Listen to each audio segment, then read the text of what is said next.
व्यासाय विष्णुरूपाय व्यासरूपाय विष्णवे नमो वै ब्रह्मनिधये वासिष्ठाय नमो नमः।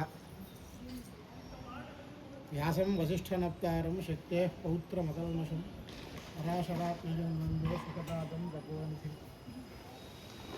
పరమ పవిత్రమైనటువంటి కాశీక్షేత్రంలో విశ్వేశ్వర ఖండంలో ఆషాఢ పూర్ణిమ గురు పూర్ణిమ అంటారు. సాక్షాత్తు వ్యాస మహర్షి ప్రతిష్ఠితమైనటువంటి లింగం దగ్గర మనం అందరం కూడా ఉన్నాం. ఆ లింగాన్ని మనం చూస్తున్నాం. స్కంద పురాణంలో కాశీఖండంలో 95వ అధ్యాయం అనుసరించి మహర్షి వేదవ్యాస ద్వారా ఇక్కడ ఈ లింగం ప్రతిష్ఠింపబడినది.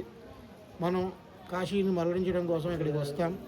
ఒకవేళ ఏదైనా అన్య కారణాల వల్ల ఎవరైనా ఇక్కడ కనుక మరణించకపోయినట్లయితే మనం చూసినటువంటి ఆ కుండల్లో కనుక స్నానం చేసి ఆ వ్యాసేశ్వరుని కనుక దర్శనం చేసుకుంటే ఇంకా ఎక్కడ మరణించినా కూడా ముక్తి అనేటటువంటిది లభిస్తుంది. వ్యాసుడు అనేటటువంటిది ఒక పోస్టు. ఎందుకని అంటే ఆ సాక్షాత్తు వ్యాసుడు ఈశ్వర స్వరూపుడు, బ్రహ్మస్వరూపుడు, మహావిష్ణు స్వరూపుడుగా కూడా త్రిమూర్తి స్వరూపంగా చెప్తారు.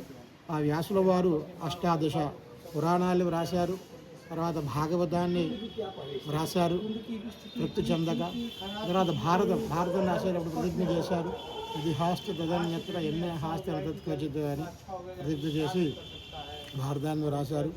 అట్లాగే అన్ని వేదములు ఒక రాశిగా ఉండగా దాన్ని ఆయన విభజన చేసి కలియుగంలో అల్ప వయస్కులు అయినటువంటి మనుషులు ఉంటారు కాబట్టి వాళ్ళని ఉద్ధరించడం కొరకు అటువంటి వ్యాస మహర్షి యొక్క మందిరంలో మనం ఉన్నాం. ఇవాళ దీన్ని దర్శించుకోవడం అనేటువంటి పూర్వజన్మ సుకృతంగా భావిస్తున్నాం. అందరూ కూడా దాన్ని దర్శించుకుని స్వామివారి యొక్క అనుగ్రహాన్ని పొందండి. పార్వతీ పదయే హర హర మహాదేవ.